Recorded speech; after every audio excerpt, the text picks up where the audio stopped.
All right, so we're going to get started. Thank you all for joining us. This is one of my weird webinars that we're doing, whatever you want to call it.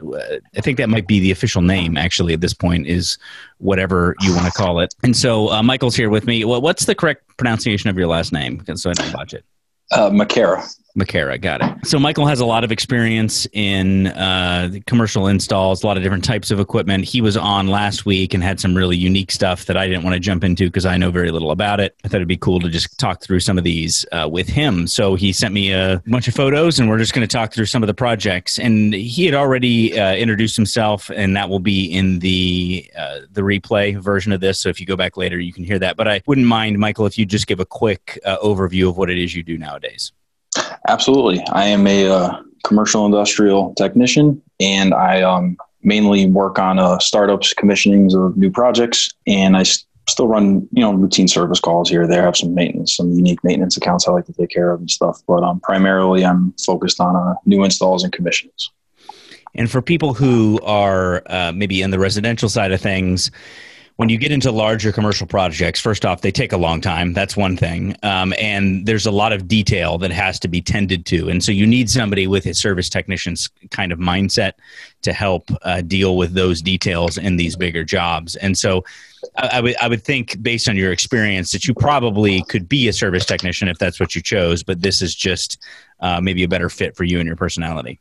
Yeah, most of my career was a service technician. I love being a service technician. I love dealing with select customers and certain accounts, and just service was my mind was always on service since the day I got into the trade, and all I was doing was insulating ductwork in the shop. They wouldn't even let me fabricate. They just let me insulate, and I still had service on the mind. Right.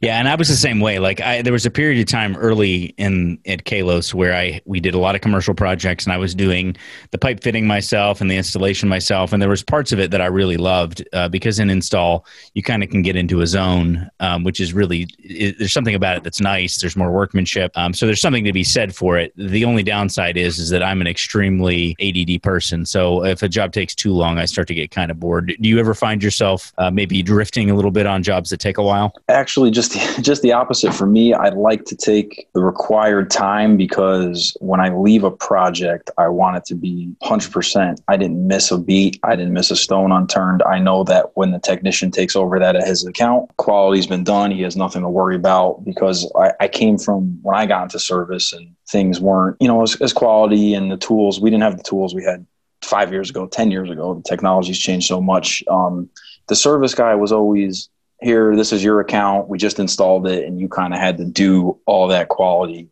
on your own service account after the install was done, after the project was done. Going back and trying to change things that were missed is very difficult when it's too late. Yeah, agreed. And that proves that you have a workmanship mindset. That's something I've actually always struggled with. It hasn't been my strength. And in order to be good at projects, you have to have that detailed mindset where you don't leave any stone unturned, so to speak. So that's great. And I'm glad I have you on, because it sounds like you've got the right mindset to do a really good job at it. So let's start with what we're looking at right now. So what do we see in here? What does this go to? It was a change out, customer upgrade. I think it was a 20 or 25 ton split system 2-stage. So I walked on to start my commissioning process, my pre-checks. I like to do pre-checks before, even you touch the thing, before you even take the tool bag out. There's certain pre-checks that you should do. And I don't know how interactive you want to get, but I don't know if anybody can notice an issue with this picture, or if you can. I like interactivity. Let me see. I'm going to have to really engage. We don't have to spend too much time on it, but if you can,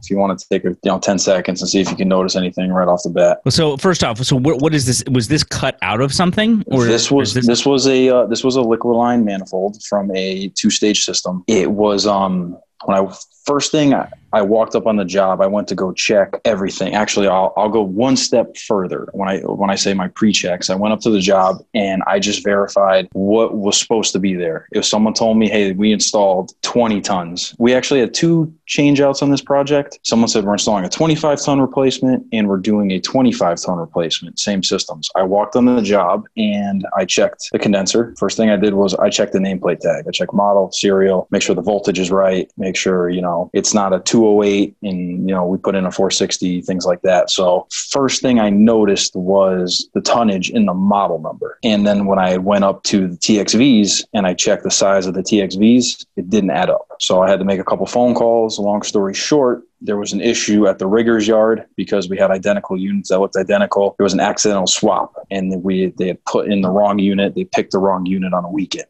So we had to end up swapping them. Luckily, that was found during the pre-check and not after the install and the unit's been running. So when I went to do the pre-check, I went up to the manifold.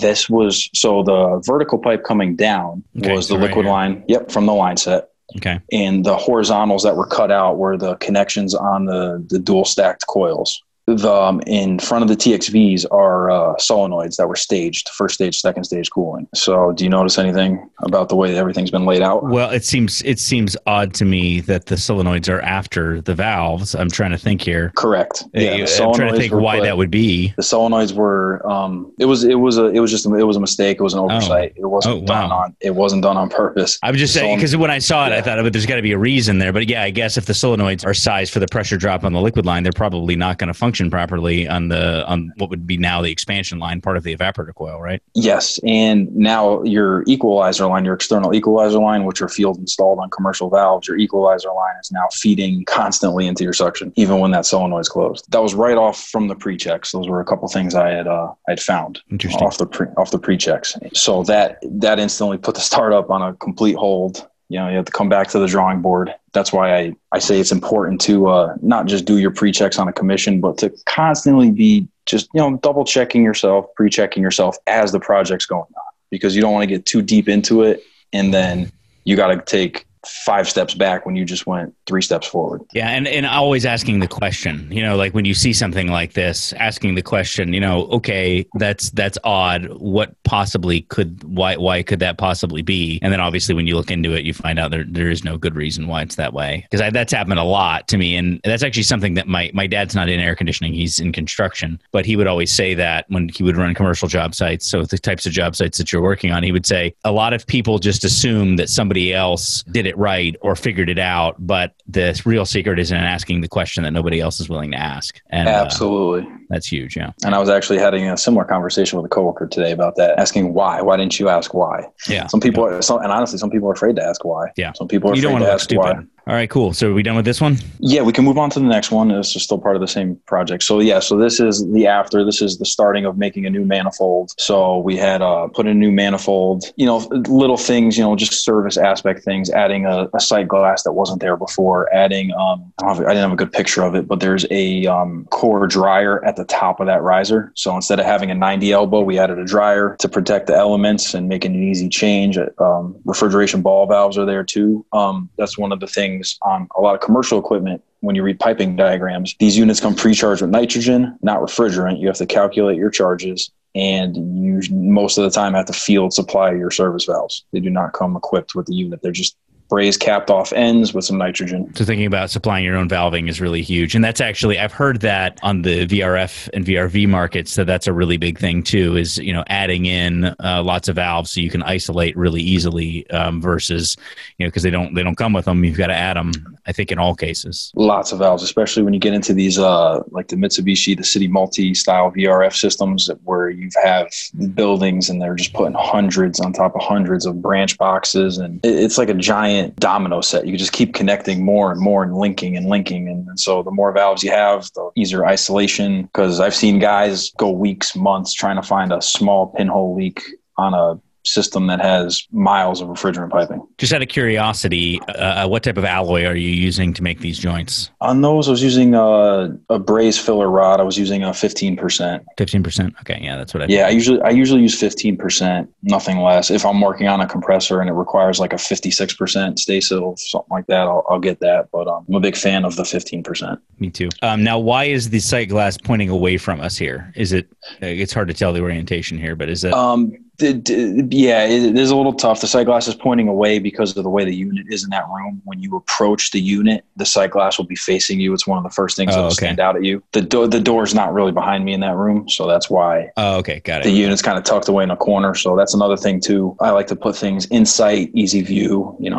You're approaching a unit, and first thing you're going to see is, hey, is that sight glass flashing? Do I have a column of liquid? I like your ideas of non-invasive testing. I'm a big fan of that myself. Check everything first before you got to touch the system internally. And I'm assuming you're flowing nitrogen when you actually start joining all this? Absolutely. I probably I couldn't tell you how many canisters of nitrogen it took to build out that manifold. I'm a huge fan of nitrogen. I can't believe people sometimes don't do it. From what I hear from my connections at the supply house and the managers, they said guys are not buying a lot of nitrogen, which scares me out there a little bit. But yeah, I'm a huge fan of blowing nitrogen. And then even when you're not on the joint, running it through, I have a regulator that has a braze, purge, and test function on it. So when I'm not brazing, I'm a big fan of purging too, just constantly keeping flow, keeping every bit of moisture I can out of that system, because it makes vacuum time a lot easier. Yeah, and this is where the big boys play. So for those of you who maybe do lighter commercial stuff or residential, and you'll say like, you don't need to flow nitrogen. You can often get away with it in residential, but in this bigger stuff, you see all these connections. And if you're burning each one of those joints and you're building up cupric oxide in the inside of every joint, that is a significant amount of copper oxide that's then getting into your dryers, into potentially your valves and everything else. So it makes a huge difference in these applications, maybe even more so than in some residential applications, just because of the sheer number of joints that you're making. Especially with the line set sizing. Line sets are much more bigger than they are in residential,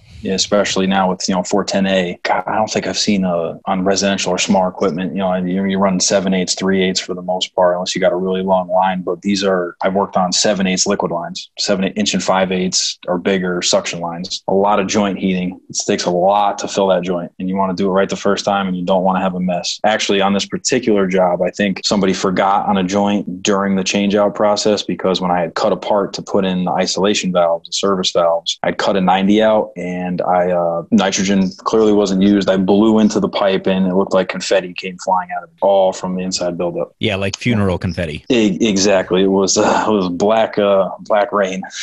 Accidentally, I don't know if it was a helper that did it or somebody. They didn't use a tubing cutter on one of the pipes I cut apart, and there was a lot of burr. It looked like they ran a sawzall to cut the pipe, or a hacksaw. So that, between that and the burned elbow, that immediately prompted to get the large oversized core dryer, just for protection on the new TXVs. Yep. And when it comes to dryers, bigger is generally safer, capacity-wise. All right, cool. What are we looking at here? All right, here it looks like a normal RTU to me. Normal RTU. It's, I believe that's a 17.5 ton. This was an interesting project. It was at a building where they had an existing, very outdated, some Smithsonian-style equipment in there. They had a chiller in the basement with a large boiler and some old air handlers, and they decided to just completely can the whole system, and they went with new rooftops, new curbs, new ductwork, new VAVs for residential guys, kind of like zone damper, zone system, and knew everything. So the interesting part there was a couple interesting parts about this project. So, the install went well, the controls went, the ductwork, everything went well. When it came to commissioning time, we were going through pre-checks. These ones had to get converted to propane, because it's in an area where there's no natural gas.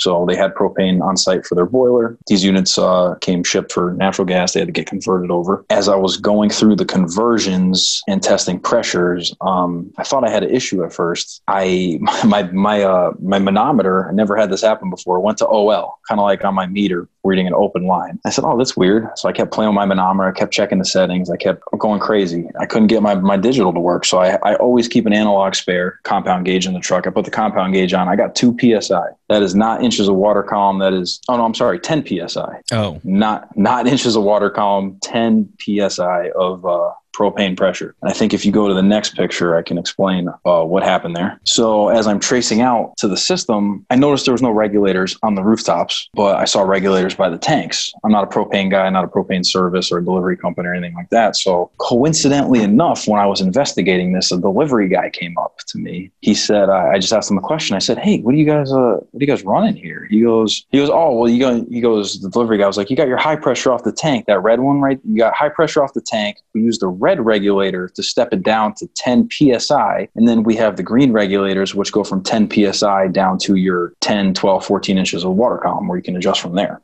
Converts it to water column and lowers the pressure. I said, oh, so it was a situation where luckily I didn't just come on site, flip the unit, gas valve opens up. I don't think most people know what happens if you put 10 psi to a standard gas valve. I don't know. I don't know what happens. I would have loved to have seen. Is that picture in the next one? No, because I didn't. Okay, I didn't let it happen. All right, fair enough. Fair enough. I was getting excited. Yeah, I know. Nobody wants to replace brand new gas valves. What happened was they thought when the company was running the gas that they were tapping off a regulator because it was just a different color. To certain installers, you see colors, you're just running the pipe. Like, I see the colors here. I'm told to cut it here. I'm going to cut it here. Not ask any questions. What's the difference between red and green? We got tapped off to high pressure. Ended up having to add regulators at the rooftops to step it down to proper manufacturer spec gas pressure. Interesting. I wanted to go back to this one real quick because I noticed something. You've got a copper drain, and this may be because I don't know anything about northern climates.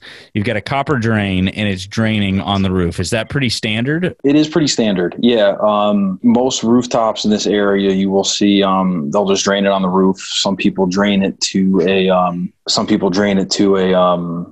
roof drain or something like that. But when I've seen that, guys just kind of lay the pipe on the roof and expect it to go. It's flat. It's not pitched. It cakes up really easily. That's just more serviceable. As long as you set your depth, there is specs. Again, going back to reading the book, depending on the tonnage of the unit and your capacity and your coil size, there are manufacturer specs on how deep to set the trap. Yeah, that's a static pressure thing. A couple people are asking, so is this little regulator here, is that the step-down regulator you added? That is a step-down regulator. I saw another comment. If you take your cursor arrow and follow that gas pipe right in front of that roof boot, there is a shutoff there. Yeah, right. Nope, go the other way. Other way. Here? Yeah. Yep. Keep going. Right there. Oh, that's that little.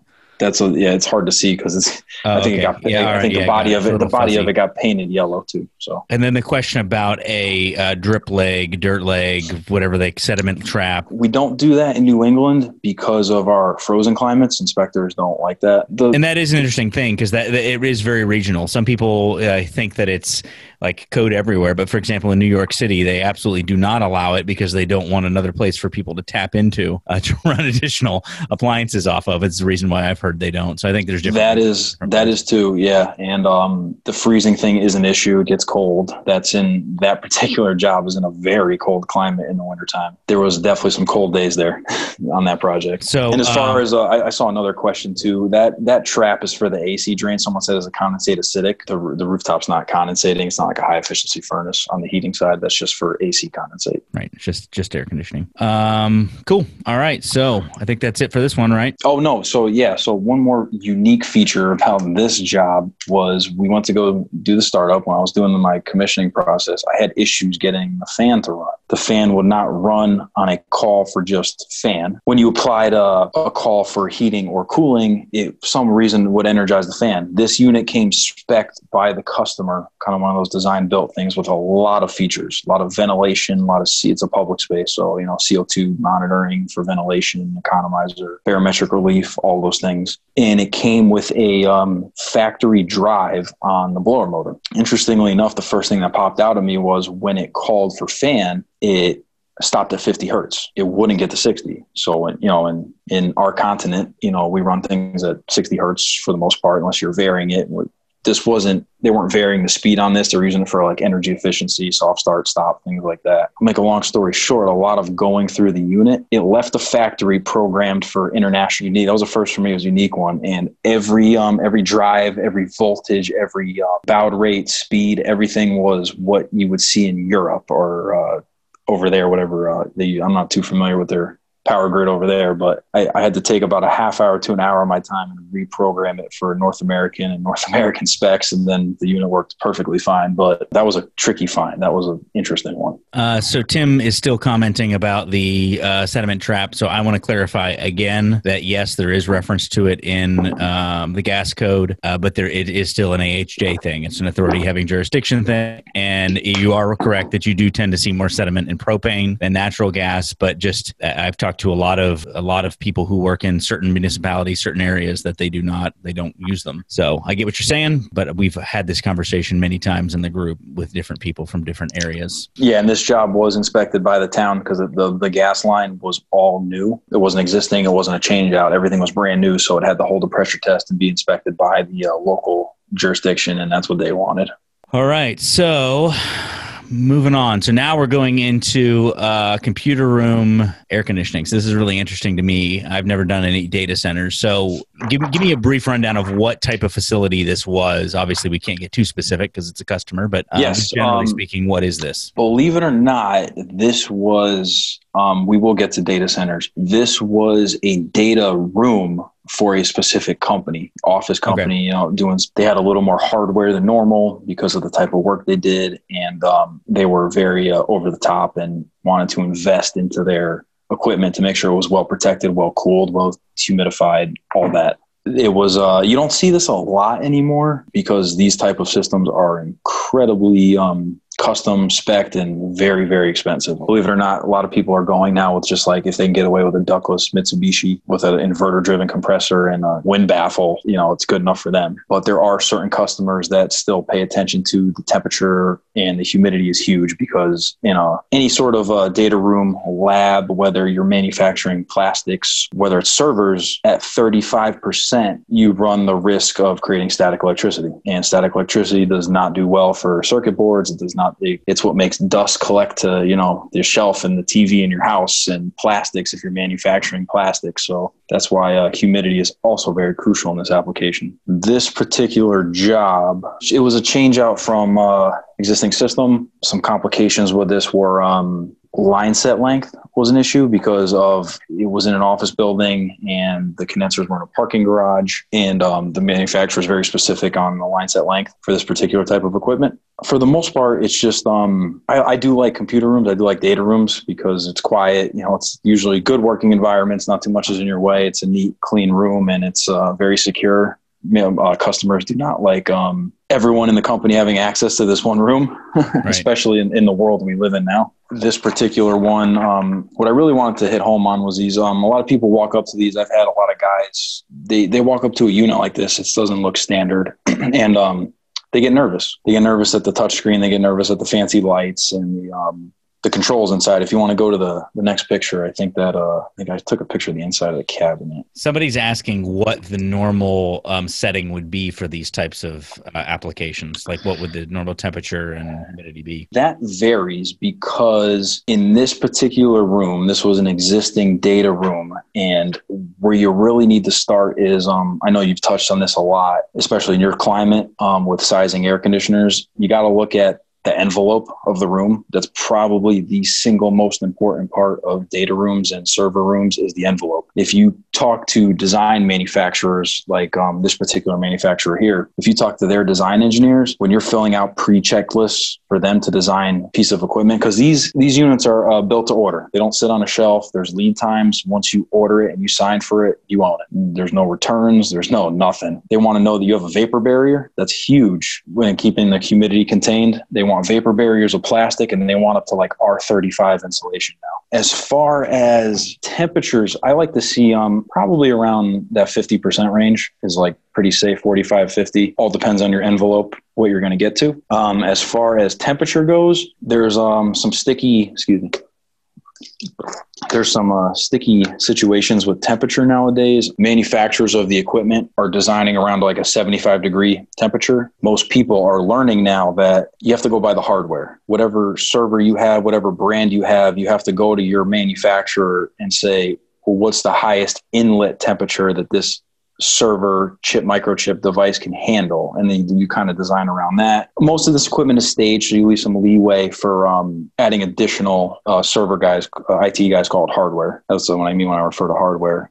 Additional heat loads, because some of these rooms, they're nice and comfortable. You go to turn the system off, change the filters, within 10 plus minutes, you're raising temperature 5-10 degrees. You're tripping off someone's alarm, and the IT guy's coming in screaming his head off because his boss is about to jump down his throat because the servers are going to overheat. Really depends. I've talked to guys at the factory. They like to design around 75. Some of the old school IT guys still believe that they're safe at like 65, but that creates huge complications when it comes to humidification too, because you're getting colder and you're overworking your humidifiers. Cold air is dry air. The colder the air is, the less total moisture content there is in the air. So that makes it tricky. Exactly. And on this, the last note on this picture, like to ease, like I was saying before, some of the guys that don't look at a unit like this and walk up to it and get nervous, especially if it's a younger apprentice and or a younger, not apprentice, a younger tech and he's on, like I'll say he's the on-call guy and this happened to come in after hours.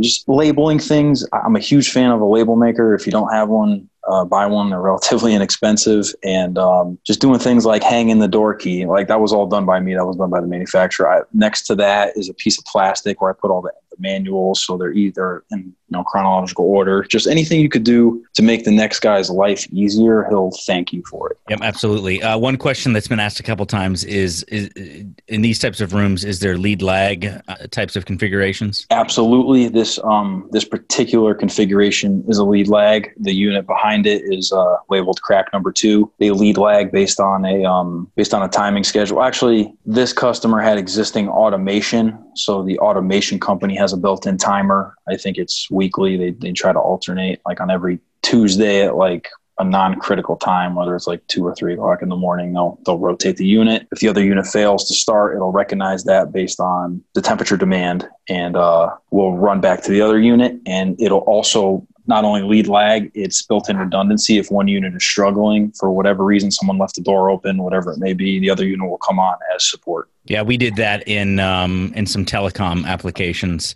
Anytime it's mission critical, you want to have a lead lag, configuration. It just makes sense. And it's actually something that if you're ever in a position where you are advising somebody who's coming up with kind of a smaller setup, but their server is still very mission critical, I've gotten to the point where I won't even do it unless they go with some sort of a lead lag configuration or at least backup.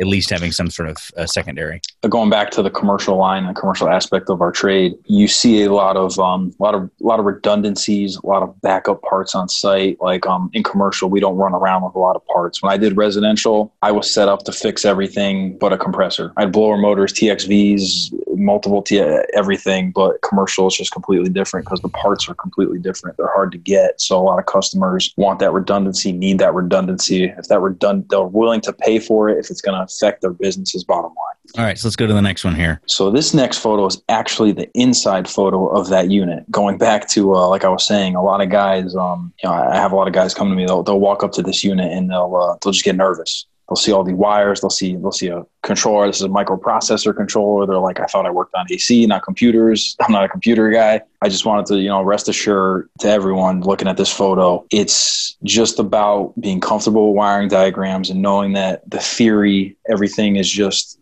there's contactors in there. There's circuit breakers, which are acting as on-off switches. There's fuses. There's just everything you would see in, a residential or a smaller unit, just on a different level, just more safeties, more redundancies, more features. There's, pressure switches for clog filter. Let you know if your filter is going to get clogged up or your filter needs to be changed, just little additional things. And just rest assured, if you take the time and you don't freak out and start making phone calls before you even know what the problem is, take your time with it. And I will say, when you're looking at a unit like this on a commercial level, a lot of these circuit breakers and fuses, there's little dials on them, and they're set for amperages. And a lot of issues I have on startups is a lot of the manufacturers want you to amp out, whether it's your fan motor, your compressor, and they want you to set it at an acceptable level. You could get a lot of nuisance service calls, a lot of nuisance callbacks and trips on a new unit if you don't take the time to really commission it and set amperages. And going back to, like we said, take the proper time with the install. Make sure you don't just hit the switch. Hey, it's cooling. My Delta T is good. I think we're fine. It always comes back to bite you.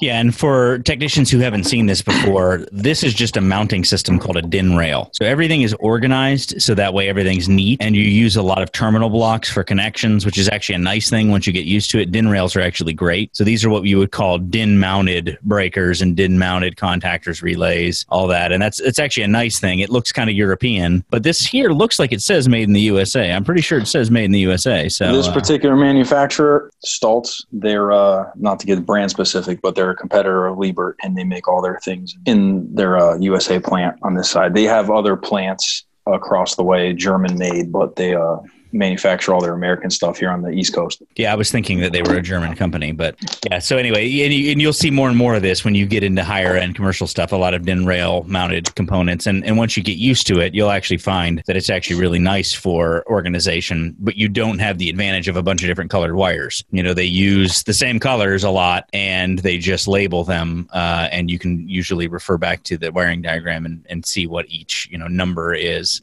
in order to kind of find where you are. Yeah, going back to like what you said about what your dad used to tell you, my grandfather, like I said earlier on, was a commercial electrician, and he used to, at a young age, hammer it into me when he knew this was the route I was going to head, learn wiring, learn diagrams, learn labeling. No matter what you do, it'll get you very far. You have to realize a lot of these wires correspond to certain things. The letter and the number just kind of means the location of the wire. It doesn't mean what component it goes to. There's no real RYG. You have to kind of navigate through the diagrams, which are tricky. Some manufacturers, their ladder diagrams lay out better than others, and some I can't. Even when you're comfortable with diagrams, or some manufacturers I can't stand. Yeah, you get used to. Little sidetrack. I was on a job. I had a manufacturer put a sticker on a unit saying, when you plug in this to this, it's supposed to do this. Well, the unit was never wired or designed that way. And I asked the manufacturer why they still put the sticker on it. And the guy said, I don't know. And that was the answer I got directly from the manufacturer. Well, when you think about it, with these more custom made, and all big commercial equipment or high-end commercial equipment is more custom made than what we see in residential, there's always a chance that somebody in the factory does something wrong because it's more custom made. It's more bespoke, to use fancy nerd language. It is. And there's, you'll see a lot on units like this. You'll see, like, I don't really see them on this unit, but like, let's say next to that American flag down there, you'll see a lot of QC stickers with signatures on it, meaning it went through this person and then it got their work got verified by this person, and it'll go on 4 or 5 people long, and you'll still have an issue on the job, and you'll be like, so all you guys failed. So you have to trust yourself, and, test and check and prove it out. Like I know when I was listening to Jim Bergman today on your other podcast, he was saying how all his hypothesis, he has to prove it out. And there's a lot to be said about proving it out, and don't take other people for granted, meaning letting them that they did the job right. Yeah. All right. So here we go. This is the other side. Yes, that is the other side of the unit. That is the condenser portion of the unit. And it was hung in a parking garage, just how it was. One of the tricks was when the unit was spec'd, it had to be spec'd for high ambient conditions, meaning they put in, there's a big 3-phase motor in there for a condenser fan motor. It looks like a blower motor. And it had to be a high ambient condition unit because it's a parking garage. It doesn't get a lot of ventilation. There's a lot of cars in there. It gets hot. So that was one of the tricks to speccing it. You're zooming in on what I was about to get into next. Yes, those are noticing it. Those are Zoom lock fittings. We've been using them with success for a while. It really helps in commercial atmospheres when a lot of these buildings want you to do everything but bring a torch into their building. And if you have to get clearances, after hours, weekends, sign a burn permit, get that signed off by the building engineer. And it's just, so we've had some good success with the Zoom lock. There are some issues, has some manufacturing issues, but for the most part, it's a decent product. I'm all about craftsmanship and brazing and that thing, but I'm also all about convenience and getting the job done right. And I will say, guys, if you want to try the Zoom lock, give it a shot, and just follow all the step procedures. Don't miss a step, because if you miss a step, it's going to leak, and it's not like a braze joint. You can't go back and fix it. You have to cut it out, and then you just shorten your pipe that you pre-measured. Yeah. And that's what I've seen. We haven't ever done any big projects with it yet, but I'm sure we will soon. And it's prep and just making sure that everything's cut super square. You don't have any burrs. It's clean, seated all the way in. Those are all the things you have to make sure you do right. So that's the other end of the unit. Runs like a compressor. The only thing is coming back to the commissioning aspect of it on a unit like this, there's head pressure controls in there, and solenoids and floating and hot gas bypasses, and those things do have to get set. That is a little tricky. I still have to take my time with that myself, making sure based on your environment, you set in your hot gas bypass right, your pressures are good. I think this unit was 404 maybe. No, it wasn't 404. It was 40. It was 407C. Yeah, it was a 407C unit. So you had to make sure you had to do that. And going back to reading the book, because the line set length was so long, you also had to add additional refrigerant oil based on your calculated charge in your line set length. Another aspect of commercial that I didn't see a lot of in residential is, adding the additional oils, checking compressor amperages, and, setting hot gas bypasses. I've only had to do a few of those on a residential level. Question was, is this regular 1/2-inch rod hung and regular channel? Anything fancy there? No, nothing fancy there. There's I believe if you zoom out, there's some strut in the ceiling. I believe those are manufactured isolators. I think the manufacturer provided those holes for the strut, or for the rod rather, to hang to do a rod hanging. Yeah, a lot of manufacturers will provide that. I'm also a fan of trapeze too. And for you installers, for the service guys, please don't block doors and accesses. It makes our lives a little bit harder. Yeah. It might make your life easier, but the service guy has to keep going back year after year to service it. So try not to block doors if you can help it. It's funny because now that I'm looking at this, I realize I've actually worked on this exact unit type before. It was at a medical application. It was actually a room that serviced a small chiller that serviced a MRI machine. Yep. And I don't know exactly. I don't know exactly everything, all the reasons why it had to be this type of unit. But when you look at it on the outside, it looks more like a refrigeration condenser than it does an air conditioning condenser. So it kind of threw me off when I first looked at it. But yeah, it's actually quite. I mean, it's got a lot in it still, but it's pretty straightforward. Really, it's not as bad. It's not as bad as it sounds, and it's just the extra controls and how it's custom built. It's funny you said that. I've had some units. What's the proper word? Looking for a C, like a kind of like a process chiller for MRI equipment. This particular manufacturer, just a little short bib. For this particular manufacturer, I'm also a warranty rep for them, even though I work for a company. If another one of their customers has a warranty issue in my territory on behalf of their company, I'll go out and do the warranty work for them. They also own a company. They own an Italy company. And I had to go to one of their service calls once for a box manufacturer. I didn't even realize that design engineers is a real thing. When you go into the supermarket, you see that end display, somebody actually engineered and designed it to fit so many products and look pretty and fit the railing nice and all that stuff. So they have very large machines that make boxes and design boxes, and they have large cabinets with a lot of drives and controls. And this company makes a package unit that mounts on a control box, and literally its job is to just cool the controls. There's just so many controls that it just cools the controls. So another little neat thing that I got the opportunity to work on. Yeah, and I think the thing to mention here, when the difference in mindset that it takes to work on this sort of thing is that you have to be willing to go into it not always remembering every detail. I think this is something that people who maybe hear about you installing or commissioning, they're like, oh man, he must know all of this. It's like, well, sometimes it's in there, but when you show up, it's not like it's all right at the tip of your brain. You do a little reading, you start looking at things, and then it all starts coming back again. But it's not like, I think a lot of people think that when you're a good technician, you're just a human encyclopedia and everything's just right there at a moment's notice. It's not. At least maybe it's not for me. Maybe it is for you. No, absolutely not. And I get like I said, it's a privilege to be able to touch and work on so many different types of system, but at the same time, it's a curse because it's impossible. You try to sponge everything in your mind and you just can't. It's not humanly possible to remember all that. And the fact that we have iPads now and the articles you put online that people get the privilege of, 5-10 years ago, you had a magazine rack on my truck just with books on top of books and training classes and binders the size of encyclopedias and all my books from HVAC school. And when I went to trade school, and it's just, luckily all that's digital now, and use technology to your advantage. Don't be stubborn. We all can't remember everything. We all need help, and having a community to help each other out is a really, really beautiful thing. We're in a good age in the HVAC world. Yeah, I agree. All right. So here's the actual facility itself, right? This is a separate job from that. A separate job. Okay. This is another data center. This is an offsite data center. Can't talk about it too much.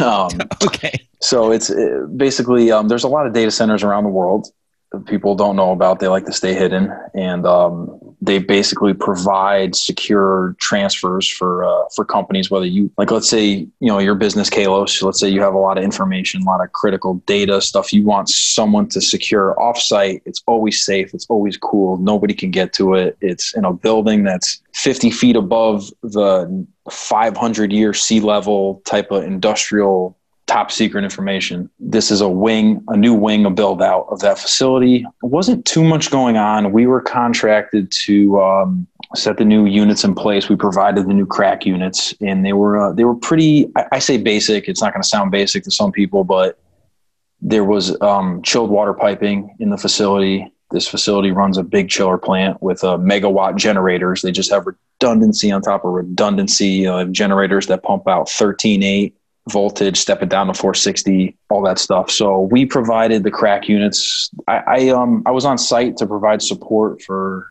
other trades too, and we'll get to another slide what I really did there. But the manufacturer did the startup on their own equipment to provide the customer with a longer warranty. That's kind of like a thing too. Manufacturers, if you let them do their own startups, they'll give the customer more of a warranty. I think it's just a way for them to get more work, really. So these units weren't too bad. They were chilled water crack units. So basically you just have a supply and return chilled water and a regulating valve. Regulates supply air temperature. It was a modulating valve. It wasn't open and closed. And it had just a different brand from the other unit we went over. And it still obviously has the humidification built into it. These units did not, and when we get into the ultrasonics, we'll explain why. These units came pretty bare, pretty basic. You can order them, yes, with humidification, and like I said, there's a lot of options. There's infrared, there's steam canisters, there's they'll build you whatever your heart desires as long as it's within reason, pretty much, as long as you can provide them with the specs. So the manufacturer, we set the units.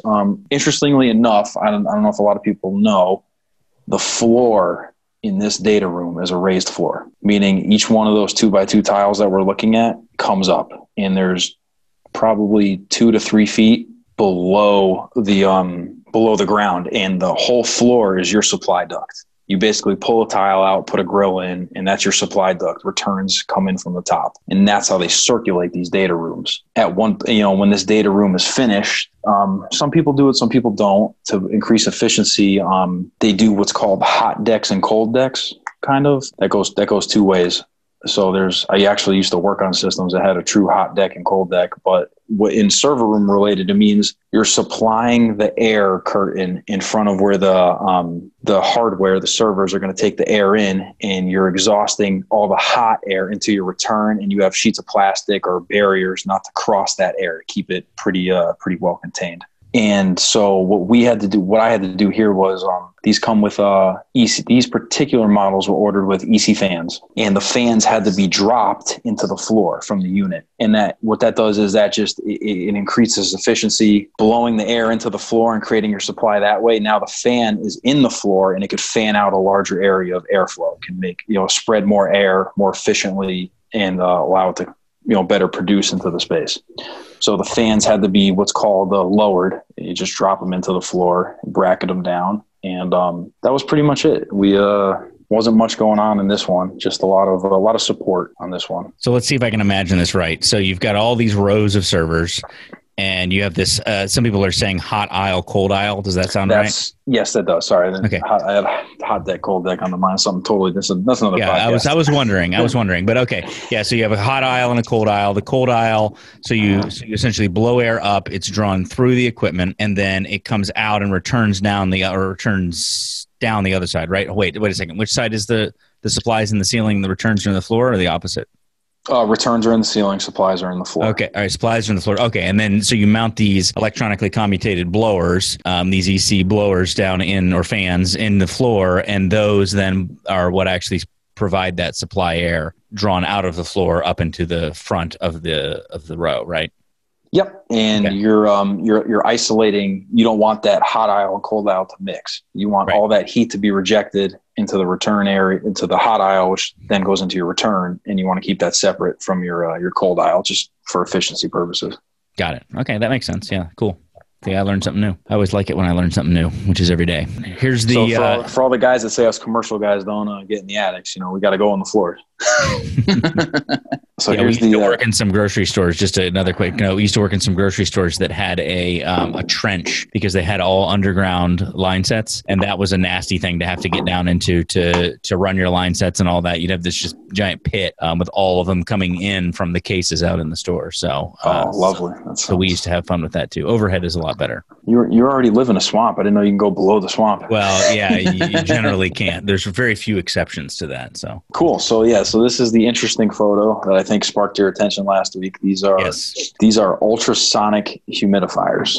What this particular customer did was they mounted the ultrasonics instead of, like we were talking about, having the humidifiers built into the system. They mounted ultrasonics on each side of the room. These particular ultrasonics, so I guess for people that don't know the difference, ultrasonic is it's a humidifier that mechanically uses high frequency vibrations to basically force the droplets of water into a very fine mist, finer than steam. I think it's like 0.1 micron, maybe. I'd have to double check on that. And then there's a blower that blows it out into the atmosphere. And because you're such a fine mist and a high frequency, it's better absorption into the air. And you use deionized water, which is demineralized water. There's no hardness, no contents. So the better part is, because you're using deionized water in a high frequency, you're using about 7%, I think, around 7% of the energy consumption you would as if you use a traditional steam, whether it's electric or gas generated humidifier, and you get better efficiencies out of it. And you don't have to do a real flush cycle. Like, you don't have to like constantly flush and clean the drain pan of the water, because you don't have to worry about that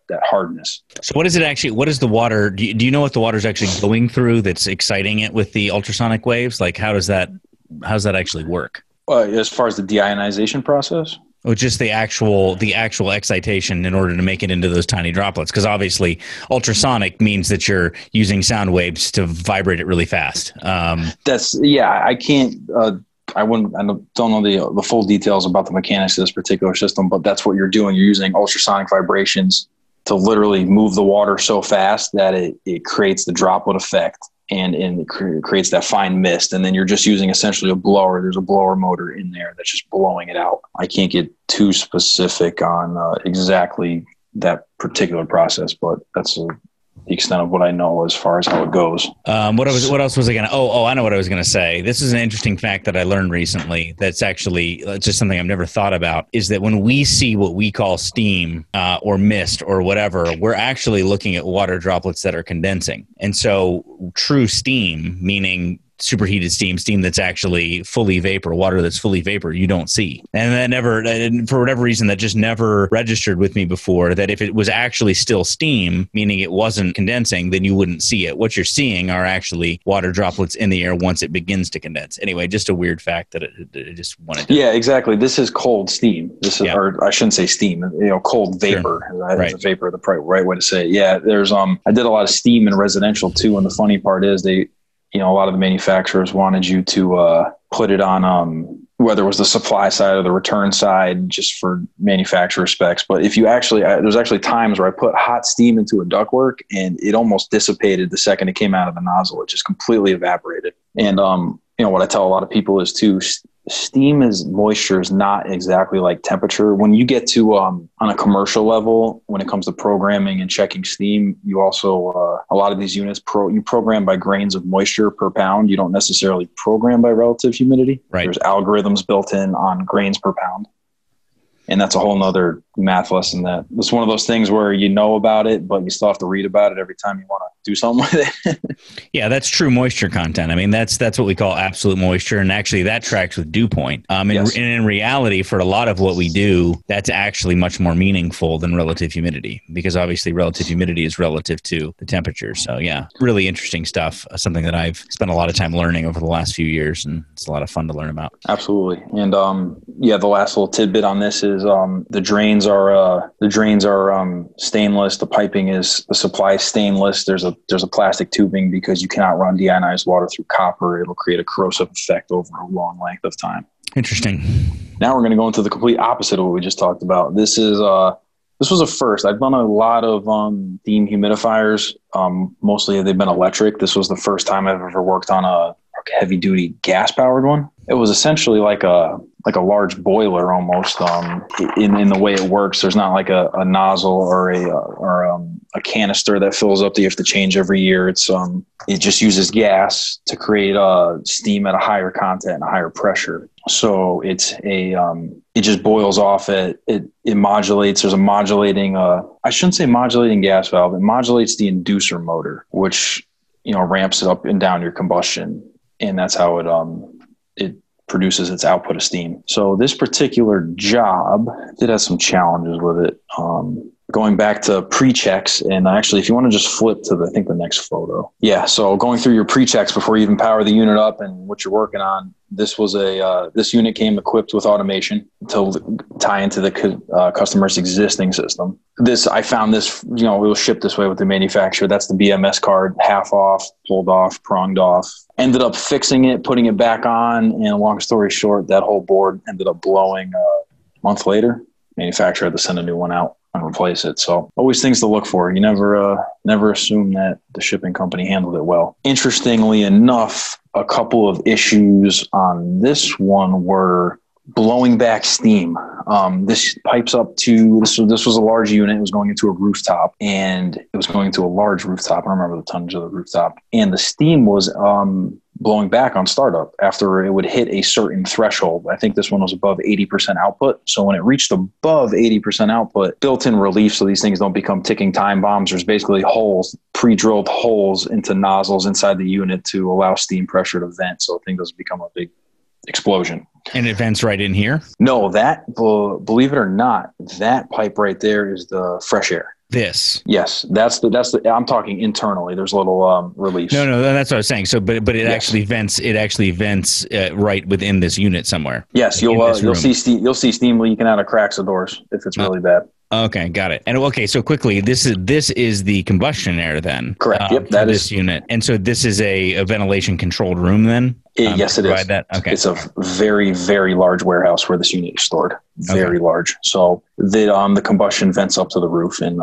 we've CPVC. This one had to be in. I had an issue with the steam coming back, and after doing some digging, believe that the way it was piped, not enough drainage on the steam, because what you got to realize is when you're producing steam, you're producing condensate. You have to return that condensate, because if you don't have a place to escape the condensate, it's going to back up in your pipe, and it's actually not going to allow your steam to make its way to distribution. The steam will not overcome the return condensate. And that's a huge issue with steam humidifiers. And that's really by the book thing. So you're saying, okay, so if I'm hearing you right, and I know so little about steam, it's a joke, but you have steam that's leaving, but as it's leaving, some of it is also condensing, and that needs to be able to come back past the steam that's leaving, basically. Yes, and it drains at a rapid rate, more than and it's hot drain. It's hot water coming back. It's right, very that's why you see those big loops of copper behind you. Those are traps that the manufacturer specs out based on size on your unit, what they want you to make that trap as. That's why the copper is kind of looped like that in some of the places. Right. Okay. And those pipes get about as hot as a heating boiler loop if you touch them. So the issue with this one, a lot of on the commissioning, the startup of this one was the BMS card that ended up going bad, and the issue of the steam not being able to return. What we had to do is add an additional drain on top of the drainage to overcome the return, because steam is only sized so you can only fit, I think, maybe it's Dan Houlihan book. Dan Houlihan says it better. You only fit so much in a pipe. You can't expand a pipe, right? You can only fit so many cars on a bridge. You're not going to add any extra in there. So you really got to allow the steam to naturally flow and escape. You notice I'm not saying much right now because I'm just like, right, absolutely. Yeah, sure. no. I have no idea what you're talking about. That's great. I love it. It's, because you guys, you worry about it as far as you guys are on the dehumidification scale, right? Down there. We're pretty much always dehumidifying. Yeah. Yeah. We're so, with everything that's been going on, I can't tell you how many times I sanitize and wash my hands. My skin is still cracking up here. I wish I had your humidity right now to rejuvenate my hands. Yeah. That's part of it's part of what kills the virus too, or the virus doesn't propagate as much in high humid environments. Exactly. It's probably what's saving us. So, yeah. So as far as the opposite of what we just looked at when we talked about ultrasonics, this particular unit requires a lot more maintenance. It's hot steam. It's using regular water. Yes, there's an inline filter on the water, but you're only mitigating. You still have the mineral content and the hardness of the water, depending on where. And even in my own state of where I'm at, different counties have different hardness levels when you're talking about city water. I've had humidifiers where I had to put salt in the canister to create conductivity for electricity. It just requires a lot more maintenance. There's a lot more buildup, a lot more scale involved, a lot more involved. That's why the ultrasonics, the upfront cost is more, but the energy savings, the return on investment is a little quicker. But not every application you can put an ultrasonic in, because you also have to have that deionized water softener system, or not softener, but deionized water treatment system. And that's a whole nother animal. Right. So an add-on. Cool. So what is this? Is this on the same unit? This is the second. That's the exact same picture. That's just the front. Oh, it's just showing picture it of the second. That's the front. Yeah. That's just how it came. Yeah. So checking all the obvious is critical. I think we'll make we'll make these next two our last two because we're already running a few minutes over. So yeah, that's fine. So this is the wrap up of a project. I had to change some fan coil units, basic fan coil units with ECM motors, hot dual coil systems, meaning hot and cold. So there's a chilled water coil and a hot water coil separate of each other with actuators. There was a lot of commissioning. There were some wireless controls I had to install, a lot of programming, setting fan speeds, purging water. When it comes to commissioning commercially on, I don't know how much you guys, on the commercial end, we contract out to a company that specializes in it, but we do a lot of true air balancing. There's a lot of design spec air balancing on the commercial end, meaning this register needs this much CFM and it's equally split based on the way the building was designed. Right. That also goes into water flow. It's hard to see because it's all been insulated. There's circuit setters and balance port valves and things like that. And you have to you can kind of see that one a little bit. You have to set and check your pressures, make sure that that everything coordinates, because water pressure and water flow coordinate into how much you're supplying your coils, how much BTU capacity or late and sensible cooling or heating you're going to get out of that coil based on your flow. And that's also very important to balance that out just right, especially when you have 10, 12, 15, 20, whatever, however many units are on this chiller. That's fun. It's not too bad to do. It's one of those things though where you still have to learn. You have to realize the math. You're not going to remember it off the top of your head every time and things like that. It's kind of hard to see in this photo, but I wanted to say, you're not going to be able to tell. But I don't know if you could tell looking at the trap if you can see anything. Yeah, that's an easy trap. Yeah, well, this I'm having a hard time getting over it because we're insulating the horizontal portion here, but the actual trap is uninsulated. So we'll talk about that later. Insulators did that by mistake. Okay. We don't have to. We don't insulate horizontal portions. Right. Yeah, we don't have to insulate. That was a contracting company that all they do is insulating, and they just love to insulate whatever they can get their hands on. Right. Yeah, that was an accident. So in our climate, you don't, unless it's going through a very humid or specific area, we don't really insulate condensate lines. We don't have that problem a lot. But the trap itself too, it's kind of hard to see, but it was one of those things going back to, don't rush and make sure you do your checks, because the way this unit was stuffed in a ceiling, it was very difficult to see. You're only getting a 2x2 access. This was a concrete ceiling that had to get cut open. The trap got put in backwards, and the way the piping is, you can't see. You can see it from down here, but you can't see it when you're up at the unit. The vent was before the trap, and that was right. Okay, yeah. So this is supposed to be the opposite way then. That T is supposed to be on the other end. This is the vent. T's are supposed to be switched. Right. Yeah, obviously. Yeah. They're not using the float switch, but that was one of those things that got rushed. And if they closed up the ceiling, which is now at this point on this particular job, the ceiling is closed. It wouldn't have been found, first air conditioning season, there would have been leakage, upset customer, the whole nine. So as the commissioning, startup guy, it's your job to really make sure that you find whatever you can. Take the time. All right. So this is our last one we're going to do. Yeah, this is just the same job. This is just showing different aspects of the piping, and that those are the valves. Those are the insulated pipes, hot water, cold water pipes, nothing to it. They have a hot water boiler in the wintertime, chiller in the summertime. And that's pretty much it.